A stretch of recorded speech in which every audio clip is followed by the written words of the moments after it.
It was a quiet truth of royal marriages, one I had accepted early, that love did not need to be loud to be real.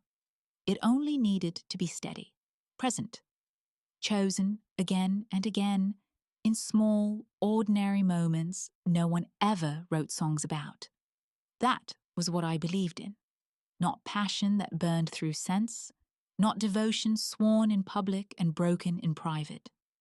I believed in loyalty practiced daily, in shared responsibility, in the way two people could learn the weight of a crown together and decide, without needing to say it aloud, that they would carry it side by side. I believed Arnold and I were doing exactly that. The morning light found me in my chambers before the servants did. Pale gold slipped through the tall windows, settling across the polished floor and the long table where maps lay half unrolled. I was already awake, already dressed, already thinking 3 steps ahead of the day waiting for me.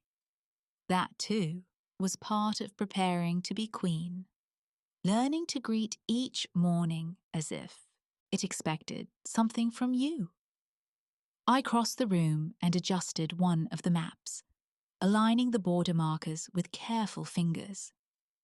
The eastern trade routes had shifted again. Merchants complained. Governors wrote polite letters filled with quiet threats. These were the details I loved, not because they were easy, but because they mattered. I had been raised for this.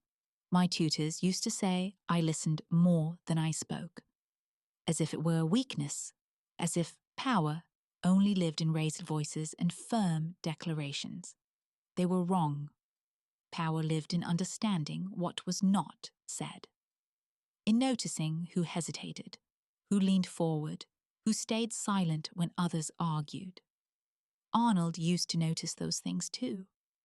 When we were younger, he would sit beside me during council briefings and murmur observations under his breath, just quiet enough that only I could hear. "Watch him," he would say. "He wants credit, not compromise." Or, "That one is afraid. See how his hands shake?"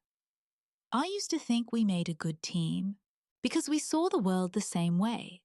The courts certainly believed so. They watched us with a satisfied approval reserved for things that fit neatly into expectation. The future king and queen, measured, composed, respectful. No scandals, no excess. We walked together through marble corridors and candlelit halls, our steps matched by habit rather than effort. When he offered his arm, it was always steady. When I spoke, he listened. When he disagreed, he did so privately.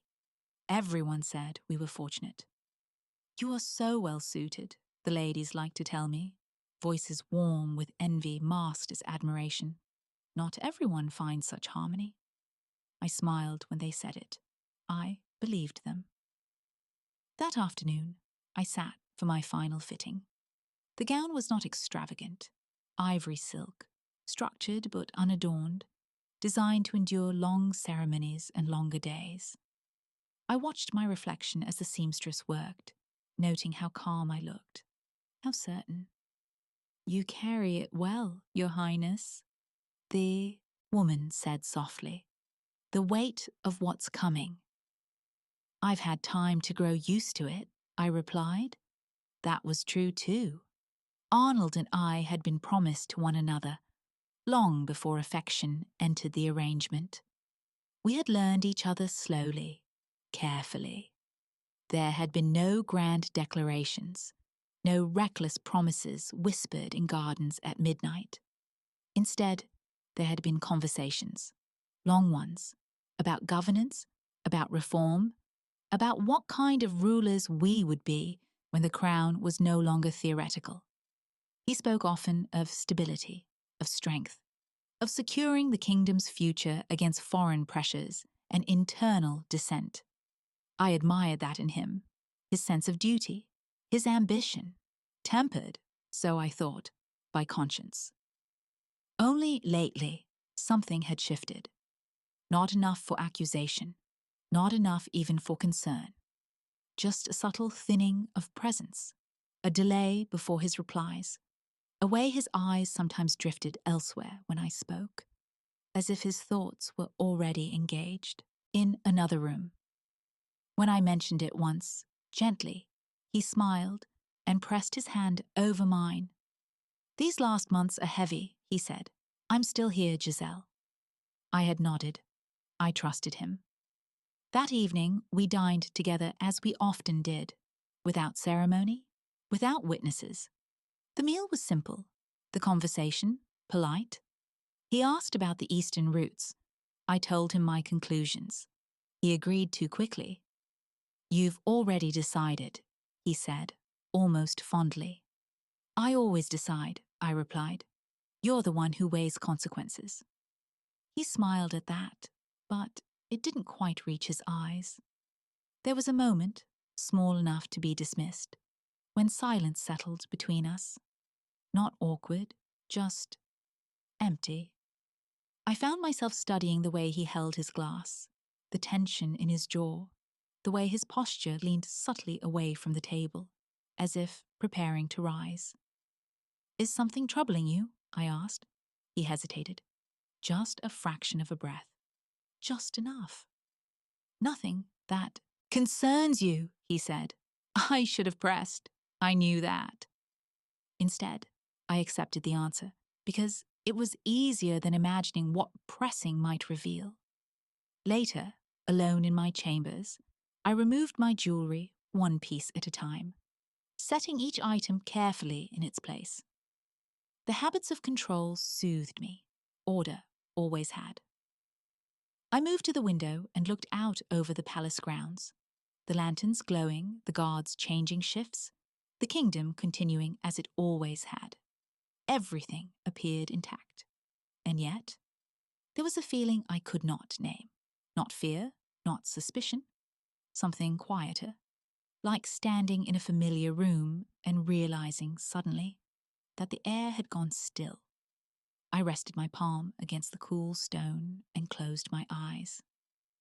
For the first time in years, the future I had believed in did not feel solid beneath my feet. I had no proof, no reason, no accusation to make. Only the unsettling certainty that something essential, something I had trusted to remain, was already beginning to fracture. I did not discover Arnold's betrayal through whispers or tears or the sudden confession of a guilty man. I learned it through absence. The antechamber outside the council hall was quiet when I arrived. Too quiet for an hour when ministers usually clustered in murmured debate. I slowed without meaning to, my steps measured by instinct rather than intention. One of the junior clerks looked up from his desk, then just as quickly looked away. His shoulders stiffened as if bracing. It was a small thing, barely worth noticing. I noticed anyway. Inside the council hall, the chairs along the wall had been moved, not dramatically, just enough to suggest the room had recently held more people than it was meant to. The windows were open, though the air was cold. Someone had wanted the smell gone. I took my place at the long table and unfolded my notes. No one spoke to me. No one met my eyes. It was not hostility. It was worse. It was pity. The meeting began. Trade figures, border patrols. A brief, stiff discussion of upcoming ceremonies. Arnold sat at the head of the table, his posture impeccable, his expression composed. If I had not known him as well as I did, I might have thought him calm. He did not look at me once. When the council dismissed, I gathered my papers slowly, giving him time, space, to speak. He rose immediately, murmured something to the High Chancellor, and left through the side door reserved for private matters. That was when I understood. Not fully, not yet. But the shape of the truth began to settle. heavy and unmistakable. I did not follow him. I finished my duties. I spoke to the steward about grain reserves. I signed 2 letters. I answered a question from a visiting noble with appropriate courtesy. I moved through the palace as I always had, upright, composed, unremarkable. Only then did I go to his chambers. He was not alone. The door was ajar. I stopped just short of the threshold, not because I feared what I might see, but because I heard his voice, low, familiar, softened in a way he never used with me anymore. "I told you this couldn't continue," he said. A woman answered him. Her tone was calm, practiced. And yet, here we are. I did not step inside. I did not need to. When I knocked, the conversation stopped. There was a pause, long enough to be deliberate, before Arnold opened the door. His face did not register surprise, only resignation. "Gisell," he said. Behind him, the woman stood near the window, already composed, her hands folded neatly before her. She met my eyes once, then looked away. She did not look ashamed. I realized then that this was not new. "I'll leave," she said quietly. Arnold did not stop her. The door closed. The silence that followed was complete.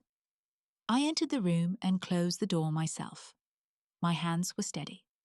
That surprised me. "How long?" I asked. He exhaled, slow and careful, as if choosing restraint over honesty. "Long enough that I won't insult you by pretending it was a moment." I nodded. The confirmation landed exactly where I expected it to. "Was it ever going to stop?" I asked. He hesitated. That was answer enough. "This is not what it looks like," he said, finally. I looked at him then, really looked, at the familiar lines of his face, the man I had planned beside, reasoned with, trusted. There was no cruelty there, no malice, only calculation. "That's precisely what it is," I replied. "You just hoped I wouldn't see it." He moved toward the table, bracing his hands against the wood. "You know the pressures I'm under, the alliances we need, the vulnerabilities." "You chose her," I said. The words were quiet. They cut cleanly. His jaw tightened. I chose stability. I waited for something else to follow. An apology, regret, even defensiveness. Instead, he continued, measured and maddeningly reasonable. "She offers influence we cannot afford to alienate. Her family controls 3 ports." This was efficient. Efficient. I thought of all the nights we had spoken of duty, of sacrifice, of what leadership required. I had assumed, foolishly, it seemed, that those sacrifices would be shared. "You could have told me," I said. "And risked what?" he asked. "Your disapproval?" "No," I said. "My consent?" That startled him. His gaze flickered, sharp and searching. "You would have opposed it," he said. "Yes. And rightly so," he added after a moment. "Which is why I didn't." There it was. Not a mistake, not temptation, not weakness in the heat of passion. A decision. I felt something settle inside me. Not pain, exactly. Clarity, cold and precise. "You betrayed me," I said. "I didn't betray the kingdom," he replied. The way he said it, as if that absolved him, told me everything I needed to know. I straightened my gloves, smoothing imaginary creases. "You understand, then," I said evenly, "that whatever we were, preparing to rule together no longer exists." His expression shifted. "Gisell—" "No," I interrupted. "Listen to me. You made your choice. I'm only acknowledging it." He stepped closer. "This doesn't have to change anything. Our arrangement—" I laughed then. Once, softly, it surprised us both. "I was never an arrangement," I said, "and I won't become one now." Silence stretched between us, brittle and final. I turned toward the door. "Where are you going?" he asked. "Somewhere I can think," I replied. That night, I packed only what I could carry myself, not in anger, not in grief, but with the calm certainty of someone who finally understands the truth of what stands before her. By morning, I would be gone. I left the palace before dawn, while the lamps were still burning low, and the corridors remembered my footsteps better than anyone else ever had. There was no procession, no announcement, no one to witness the moment except the guards at the eastern gate, who straightened when they saw me and then hesitated, caught between duty and confusion. I wore a plain traveling cloak, no insignia, no jewels. My hair was braided simply, as it had been when I was a girl learning to ride before sunrise. Everything I carried fit into one satchel. The rest, the gowns, the books, the weight of expectation, I left behind without ceremony. "Your Highness," one guard began. I met his eyes. He swallowed. "My lady," he corrected himself. I inclined my head in thanks. He opened the gate. The hinges groaned softly as the doors parted, and then the palace released me into the open road. Cold air cut across my face, sharp and honest. I breathed it in deeply, as if testing whether the world beyond stone walls would accept me. No one followed. That surprised me more than it should have. As I walked down the gravel path, the towers receding behind me, memories rose unbidden. Early mornings spent studying in quiet chambers, evenings pacing these same grounds beside Arnold, discussing laws and borders as if they were puzzles we could solve together. I did not look back. The carriage waited where I had ordered it to be, driven by a man who asked no questions. He knew only that he had been paid to take me as far as the southern border by nightfall. When we passed through the outer villages, people were already awake. Bakers lifting shutters, children chasing one another through narrow streets. A woman bowed as we passed, then frowned, recognition dawning too late to be useful. By midday, the whispers had begun. I did not hear them directly, but I felt them in the way conversations faltered when I entered an inn to rest, in the way eyes followed me too carefully and then slid away. News traveled faster than I did. It always had. The princess has left. The future queen is gone. She was cast aside. She abandoned her duty. She couldn't bear it. Each version stripped something from me, reshaped me into a story that fit someone else's understanding. I let them have it. The truth was quieter than gossip ever allowed. I ate little, slept less. Each mile carried me farther from protection I had never needed to ask for. The guards who used to shadow my steps were gone. The servants who anticipated my needs were replaced by silence. When the carriage wheel cracked on a stone, there was no one to send ahead for repairs. We waited while the driver fixed it himself. Hands blackened, breath visible in the cooling air. I watched without complaint. This was the cost of leaving. That evening, as we camped near a river, the driver offered me his cloak when the temperature dropped. I declined. I had chosen this road. I would not borrow warmth from someone who had nothing spare. When night fell, I lay awake beneath unfamiliar stars. No silk canopy, no sentries calling the hour, just the sound of water and wind and my own thoughts, unguarded for the first time in years. I wondered, not for the first time, if Arnold felt my absence yet, whether he noticed the empty chair beside him, the silence where my counsel used to be. or whether he had already folded the loss into his calculations, as he did everything else. By morning, we reached the border. There was no grand marker, just a narrow river and a worn stone bearing a weathered crest I did not recognize. The land beyond looked no different: fields, trees, distant hills. But I knew better. This was no longer my kingdom. The driver stopped the carriage. "I go no farther, my lady." I nodded. "Thank you." He hesitated, then added, "For what it's worth, I think you're brave." I almost smiled. I crossed the river on foot, boots sinking into mud at the bank.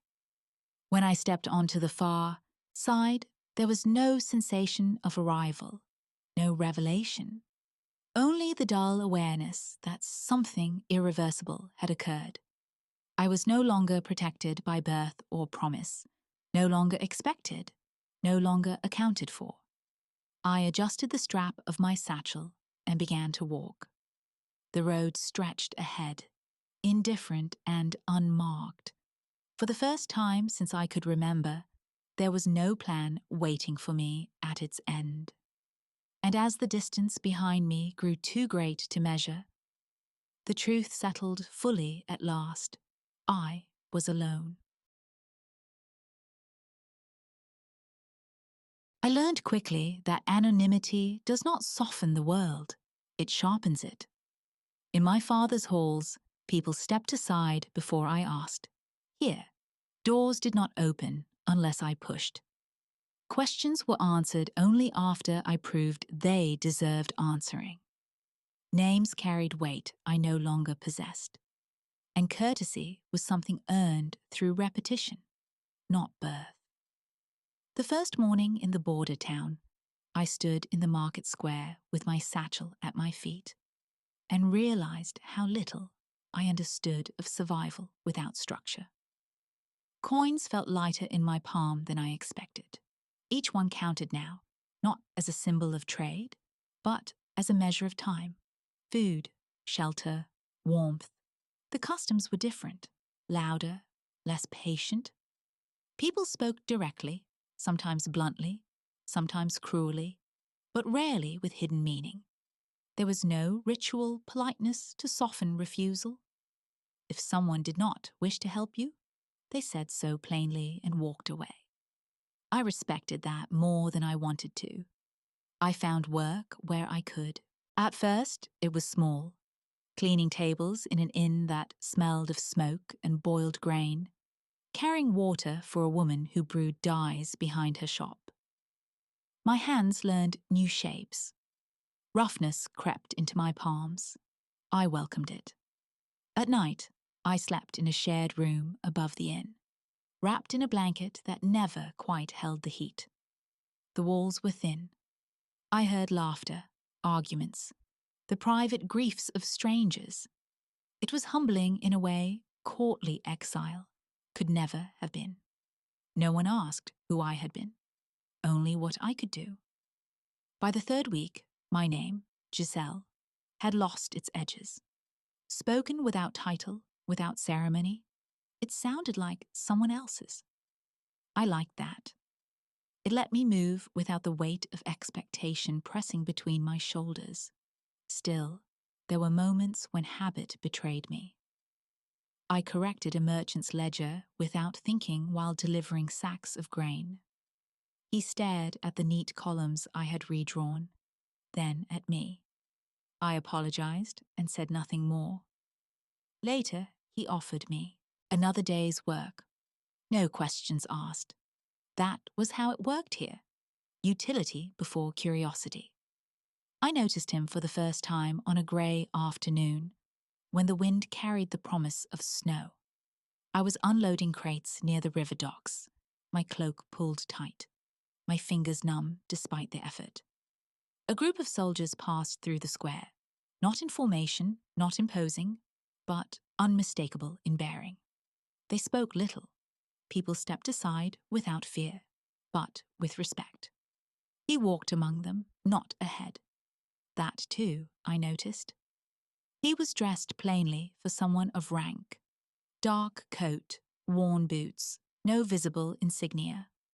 He moved with economy, aware of his surroundings without appearing to watch them. When one of the soldiers laughed, it was at something he had said, quietly, almost reluctantly. I did not look at him again. It was instinct, not modesty. Invisibility was a discipline. You learned to keep your eyes lowered, your movements efficient. Attention cost more than it gave. Later, as I struggled to lift a crate that had shifted awkwardly, the lid caught my glove and tore it clean down the seam. The contents spilled, dried fish sliding onto the wet stone. I froze. Repairs would come out of my pay. Before I could react, the crate was upright again. The fish gathered and returned with quick, practiced motions. "Next time, brace the corner first," a voice said, not unkindly. "The weight's uneven." I looked up. It was him, not close, not looming, just present, crouched beside the crate, hands already withdrawing as if he had no intention of lingering. His expression held no interest beyond the immediate problem. "Thank you," I said. He nodded once and stood, attention already shifting back to his men. There was no flicker of recognition, no pause. To him, I was exactly what I appeared to be. Someone struggling, someone capable. That night, I thought of his voice more than his face. Weeks passed, winter settled in properly, and the work grew harder. Fewer. Travelers meant fewer coins. I ate once a day and learned how to ignore hunger by staying busy. I learned which streets stayed dry after rain, which shopkeepers paid fairly, which ones counted twice. I saw him again, often enough that it stopped feeling accidental. Always at a distance, always observing more than directing. Once, when a dispute broke out between two dock workers, he intervened without raising his voice, without threat. The argument dissolved not because he demanded it, but because he listened. That unsettled me. One evening, as dusk fell early and sharp, I sat on the steps behind the inn, mending my torn glove with stiff fingers. The needle slipped. Blood welled bright against the cold. A shadow fell across the stone. "You'll lose feeling if you keep working like that," he said. I didn't startle. I had heard his steps. "I don't have the luxury of stopping," I replied. He considered that. "You'll lose more than feeling." He removed his coat and held it out. Not dramatically, not insistently, just an option offered. "I'm fine," I said automatically. "I know," he replied.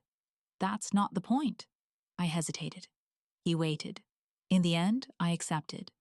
Not because I needed warmth, but because refusing would have been pride for its own sake. He did not watch as I settled the coat around my shoulders. He did not ask my name. "There's work tomorrow at the South Granary," he said. "They're short-handed. Pays better than the docks." "Why are you telling me?" I asked.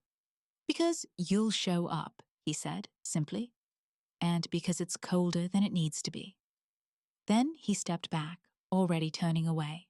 No questions, no assumptions, no curiosity sharp enough to wound. Just help. Offered as if it were the most natural thing in the world. He helped me again without saying my name. The morning at the South Granary began before the sun had fully risen, frost clinging to the wooden beams and turning every breath into a small cloud. My fingers were still stiff when I arrived. The coat he had lent me folded neatly over my arm. I intended to return it before the work began. I did not see him at first. The foreman barked orders, assigning weights and routes. I took a sack of grain that was too heavy, and adjusted my grip without complaint. Halfway across the floor, the rope on my sled frayed and snapped. The load lurched forward. A hand caught the edge before it spilled.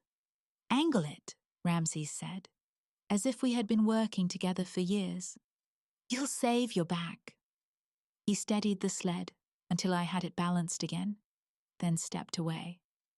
Only then did I notice the way the others watched him, not with awe, but with deference shaped by familiarity. "You're late," the foreman said to him, gruff but unafraid. No," Ramses replied. "I stayed longer than planned." No explanation followed. None was demanded.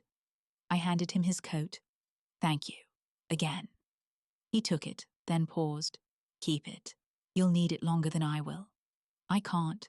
"You can," he said. Not insistently, just certain. I accepted, because arguing felt unnecessary. It was near midday when the truth revealed itself, not through announcement, but through posture. A small group entered the granary, guards dressed more formally than those I had seen before, their movements precise. They spoke quietly with the foreman, who straightened and nodded. Ramses was already walking toward them. One of the guards bowed, deeply. I froze. Understanding arrived not as shock, but as a rearranging of everything I had already observed: the restraint, the authority that did not announce itself, the way he moved among soldiers as one of them, not above them. He returned a moment later. "Lunch," he said. "You should eat." I studied his face, searching for something that had not been there before. I found nothing. I stopped. "Yes," he said, finishing the thought without embarrassment. "I am." The title went unspoken. It did not need voice to exist. I took a step back. "Then I shouldn't." "You should do exactly what you've been doing," he replied. "Nothing has changed." That was not true, but it was close enough to kindness that I let it stand. We ate in silence, seated on opposite sides of a low wall outside the granary. He did not ask where I was from, did not inquire why someone like me worked until her hands bled. He spoke of practical things: the weather, supply routes, the need for better tools. When I offered an observation about storage efficiency, he listened. When I finished, he nodded once. "That would work," he said. "I'll suggest it." "You don't need to," I said. "It was only a thought." "I don't take suggestions I won't use," he replied. There was no flattery in it, no surprise, just respect, offered without ceremony. That unsettled me more than recognition ever could have. Over the following days, he appeared and disappeared with the same quiet regularity. Sometimes he worked alongside the men. Sometimes he watched. Sometimes he spoke to me as if I were already part of the place, not passing through. I kept my distance, not physically, emotionally. I answered questions plainly, never volunteering more than necessary. Trust, I had learned, was not something to be given lightly. It had weight. Consequence.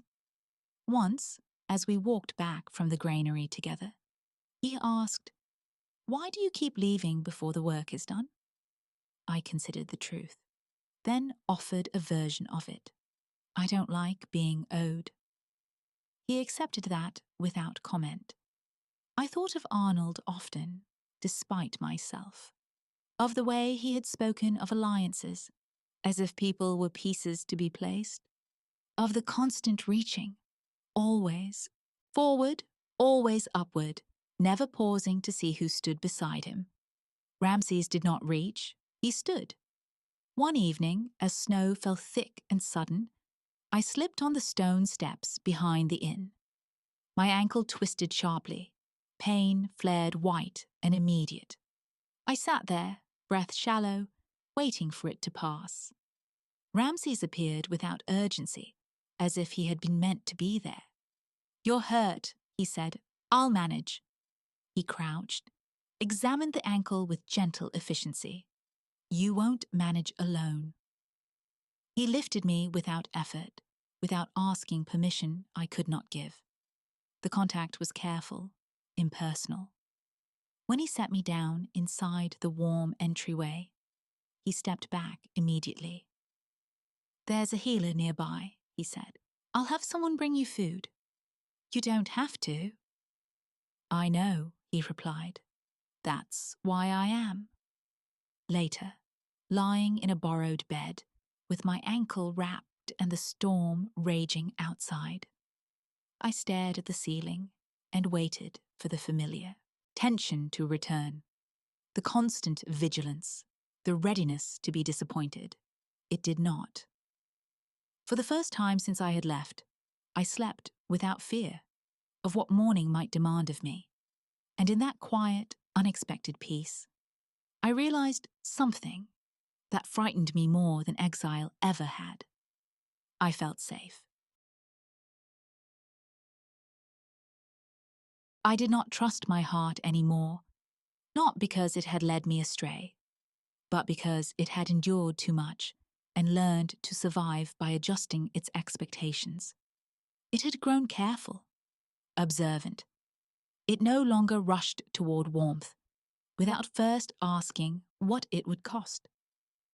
Some days I mistook that caution for wisdom, other days for fear. Ramses made this difficult without ever trying to. He never lingered where I did not invite him, never filled silence that was not meant to be filled. If I withdrew, he did not follow. If I spoke, he listened as if the words mattered, simply because they were mine. That kind of restraint was unfamiliar.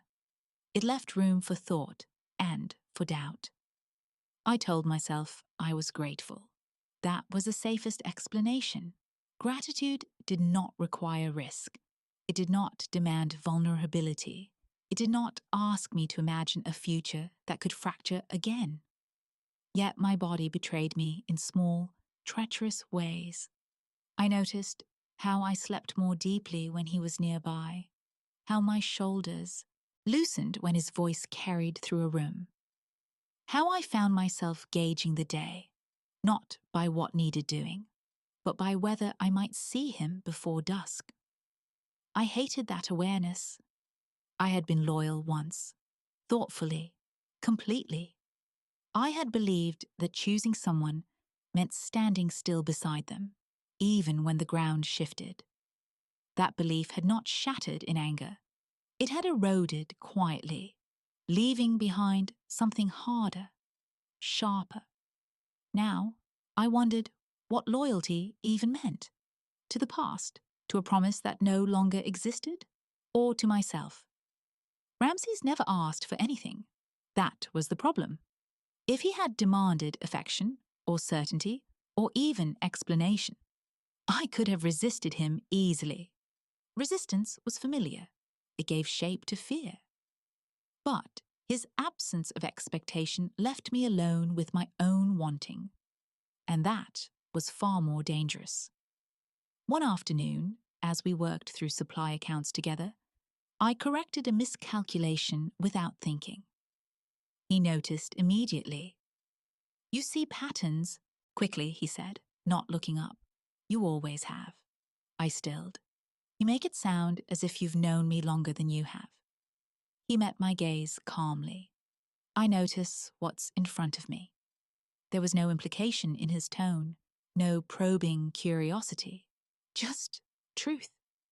That night, I dreamed of Arnold, not as he had been at the end, cool, composed, distant, but as he was in the beginning, earnest, focused, standing beside me in candlelit rooms, speaking of governance and reform as if they were shared vows.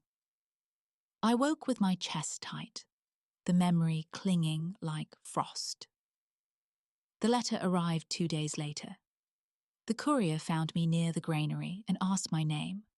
with the careful precision of someone who already knew it. I felt the weight of the seal before I broke it. The paper was thick, expensive, deliberate. Arnold's hand was unmistakable. He wrote of regret, measured and articulate. He acknowledged missteps, framed them as strategic failures rather than moral ones. He spoke of my absence as a complication, something deeply felt but also deeply inconvenient. He missed my counsel. He missed my steadiness. He missed the balance I brought to his rule. He did not miss me. There was no apology, no acknowledgement of harm, no recognition that betrayal, once chosen, could not be undone by careful phrasing. I folded the letter slowly, feeling nothing dramatic, no surge of rage, no collapse of grief, just the dull clarity of understanding. This was who he was, and who he had always been. Ramses noticed the letter that evening, not its contents, only its presence, folded and untouched, where I had set it aside. He said nothing until I spoke first. "It's from Arnold," I said. He waited. "He regrets how things unfolded," I continued, "but not the decision itself." Ramses nodded once. "That's not regret," he said quietly. "That's inconvenience." I almost smiled. "What will you do?" he asked. I considered the question longer than necessary. "I won't go back." He did not react, did not approve or challenge, only accepted. "Then that's settled," he said. I studied him. "You're very good at letting people decide for themselves." He looked at me then, really looked, and there was something careful in his gaze, not distance, consideration. "I've learned that anything else is a form of control," he said. The words landed gently and stayed. In the days that followed, I began choosing myself in ways that felt almost radical. I declined work when my body needed rest. I spoke honestly when something displeased me. I allowed silence without rushing to fill it. I stopped waiting for permission. One evening, as snow fell steadily outside the windows, Ramses told me he would be leaving for a time. A matter of governance, necessary, unavoidable. "I didn't want you to hear it from someone else," he said. "I appreciate that," I replied. And I did. There was a pause, a soft one, filled with things neither of us named. "I don't expect you to wait," he added, "for anything." I looked at him, surprised. "You don't?" "No," he said. "I don't want to be something you endure." The honesty of it startled me more than any declaration could have. When he left, he did not promise to return quickly. He did not ask me to stay. He simply made room, stepping back not out of hesitation, but respect. And as I watched him go, I realized something I had not dared consider before. Whatever this was becoming, it was not built on obligation. It was built on choice. And for the first time since my betrayal, I understood what love might look like afterward. Not loud, not consuming, not desperate, but steady, patient, and free. Arnold arrived without warning, as he always had, confident that the world would make room for him. I was in the granary courtyard when I saw the unfamiliar banners crest the hill beyond the town road. They moved with purpose, clean and unmistakable, the colours of my former kingdom bright against the winter-dulled landscape. The workers noticed too. Conversation thinned, movement slowed. I felt it before I understood it. Some part of me had always known this moment would come, not as reconciliation, but as reclamation. He dismounted near the square, his boots polished, his cloak heavy with authority. The people here did not bow. They watched instead, curious and wary. Arnold noticed that, and his mouth tightened briefly before smoothing into something presentable. Gisell, he said when he saw me. No title. That was deliberate. I inclined my head, not in submission, not in familiarity. Courtesy, stripped of intimacy. You shouldn't be here, I said. I had to be, he replied. This has gone on long enough. He gestured to the space around us, the modest buildings, the workers pausing in their tasks, the quiet attention that followed him like a held breath. This isn't your place, he continued. You don't belong here. I studied him carefully.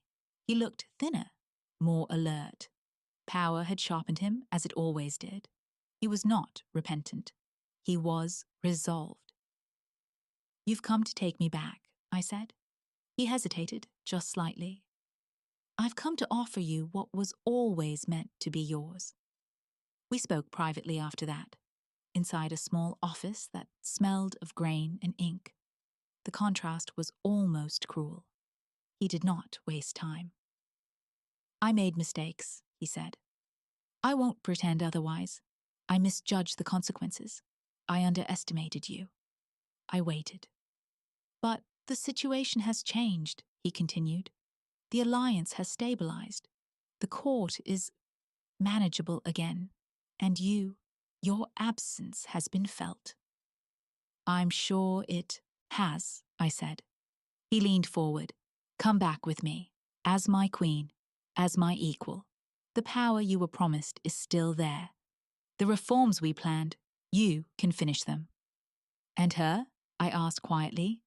He did not answer immediately. That arrangement is no longer necessary, he said at last. I ended it. I searched his face for something. Remorse, perhaps. I found only calculation. You ended it because it no longer served you, I said. Yes, he replied. That's how leadership works. The honesty would have impressed me once. I loved you, I said. He nodded. I know. And I think you loved me too, I continued, in the way you were capable of loving anyone. His brow furrowed. Isn't that enough? It was the wrong question. I stood and crossed to the window, looking out at the yard where people worked without fear of being overheard, without the constant performance of loyalty. I thought of the nights spent hungry, the mornings earned through effort rather than expectation. I didn't leave because you were unfaithful, I said. I left because you decided I was expendable. That's not fair. It is, I interrupted. You chose power over partnership, and you would do it again. He said nothing. You don't want me, I continued. You want what I represent.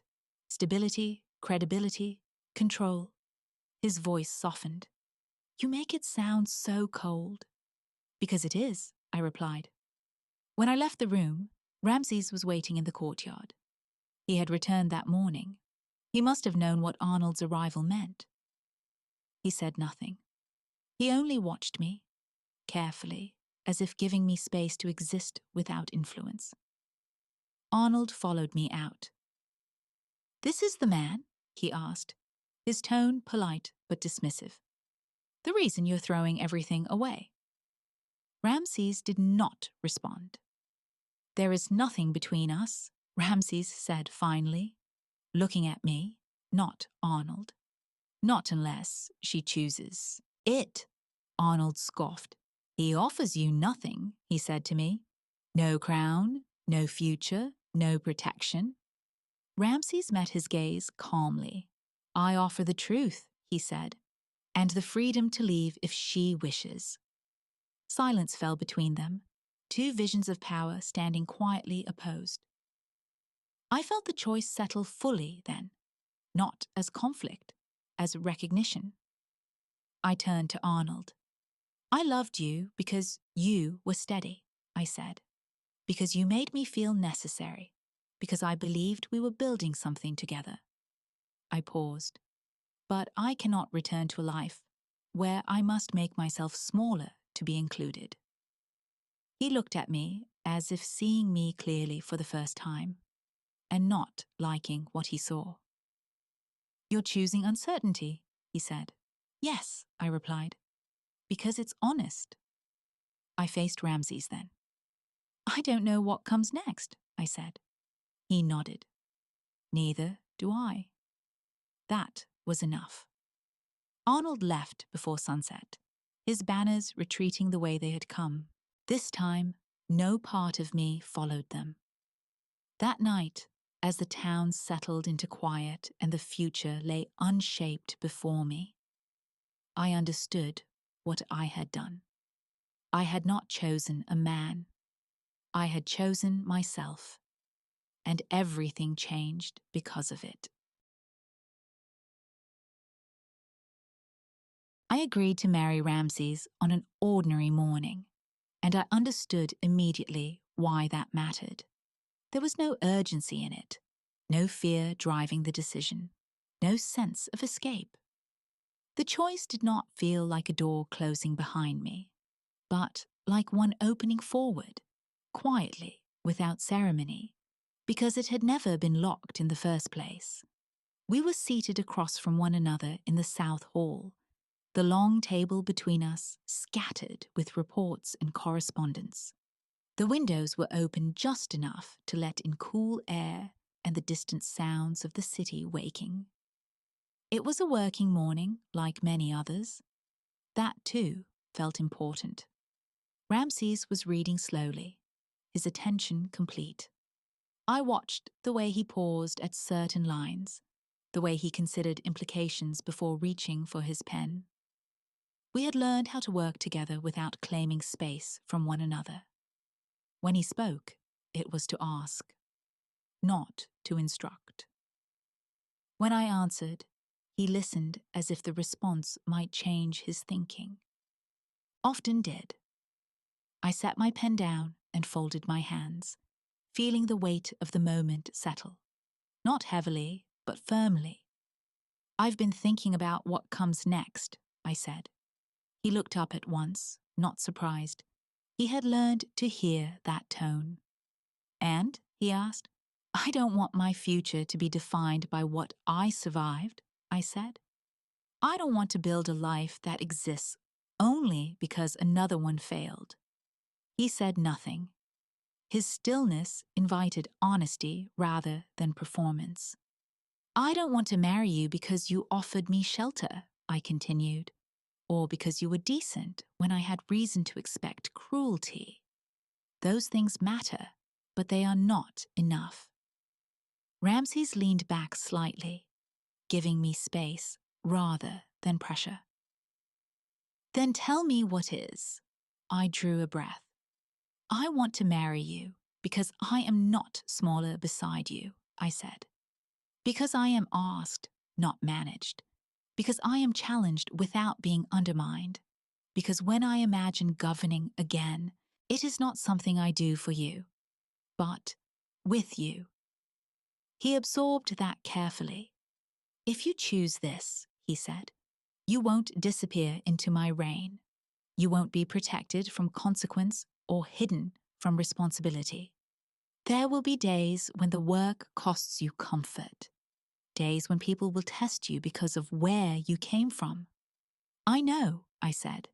"And there may be moments," he continued, "when the easiest path would be to step aside and let me decide alone."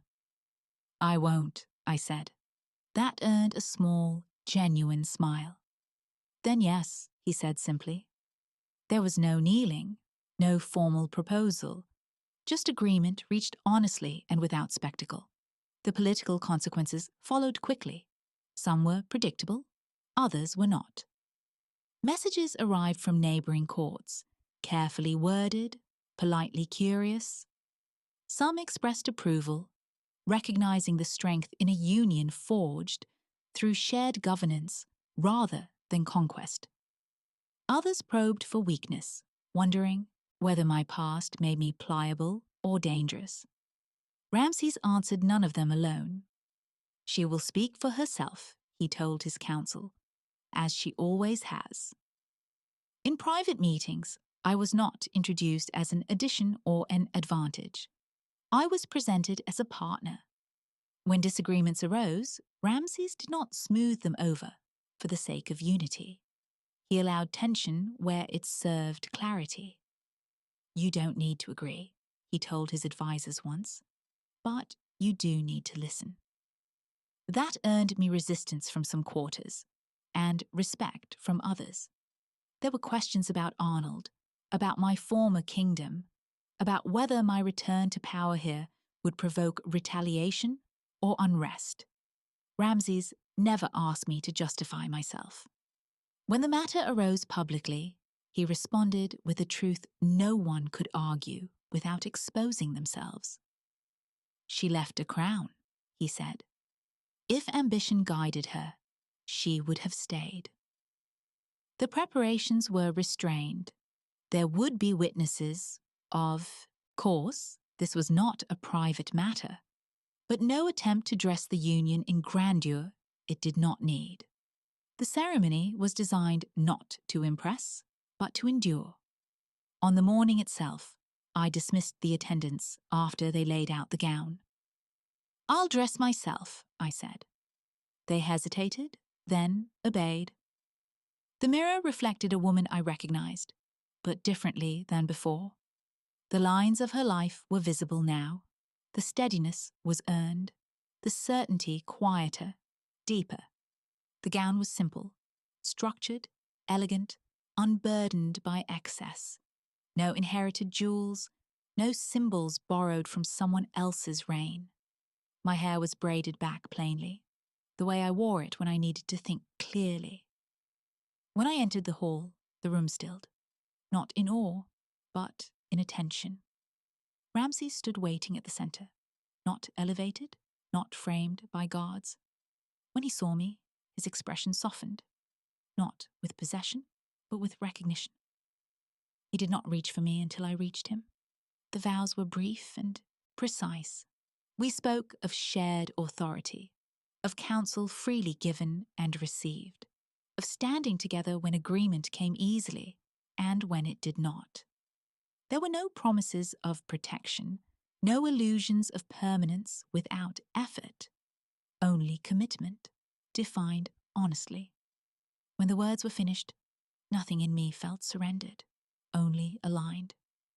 Later, as the day gave way to evening, we stood on the balcony overlooking the city.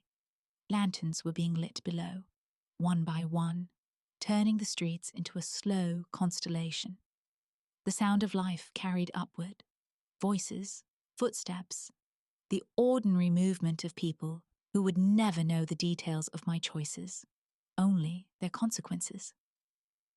Do you ever think about what you left behind? Ramses asked quietly. Yes, I said. But not with regret? He nodded. Good. I rested my hands against the stone railing, feeling its solidity. The future did not press on me like a weight. It waited, open, undefined, demanding participation rather than obedience. I used to think a crown was something you endured, I said, something you survived long enough to make worthwhile. And now, he asked. And now I think it's something you choose every day, I said. Or you shouldn't wear it at all. Ramses considered that. Then we'll choose it carefully. I looked out over the city, over the life I was stepping into, not as replacement, not as compensation, not as reward. I understood, with a clarity that surprised me, that I had not exchanged one crown for another. I had chosen myself. And this marriage, this partnership, was not a refuge from my past, but a future built with both eyes open, steady hands, and nothing left to prove. I woke before the bells. That, more than the crown resting on the table beside the bed, reminded me that I was queen again, on my own terms this time. No summons had pulled me from sleep. No obligation had demanded my attention before I was ready to give it. The morning waited for me. It did not claim me. Light filtered through the high windows, softer than it had been in my former life, catching on stone rather than polished marble. The room was quiet. Ramses slept beside me, breathing evenly, one hand resting loosely where it had fallen during the night. There was no performance in his closeness, no assertion, just presence. I lay there for a moment longer than necessary, allowing myself to feel it. Trust, I had learned, was not a declaration. It was repetition. The day unfolded without spectacle. Council met after breakfast, not at dawn. We reviewed harvest numbers, border concerns, and a dispute between two guilds that had nothing to do with me personally, and everything to do with fairness. When I spoke, no one leaned forward in anticipation of favor. When Ramses disagreed with me, he did so openly, and listened when I returned the challenge. This, too, was love. Not the absence of conflict, but the certainty that conflict did not threaten belonging. At midday, I walked the lower courtyard alone. No escort trailed behind me. The guards nodded, accustomed now to my habits. A woman approached with a petition about land rights. We spoke plainly. I promised nothing I could not deliver. In the past, I would have measured my words against perception. Now, I measured them against truth. Arnold crossed my mind occasionally, not sharply, not often. He existed now as memory rather than wound, a lesson rather than a loss. When his name surfaced in reports or distant correspondence, I felt no bitterness, only recognition. He had loved me as far as his nature allowed. That understanding brought neither comfort nor pain anymore. It simply was. Ramses found me late in the afternoon, sleeves rolled, hands marked faintly with ink.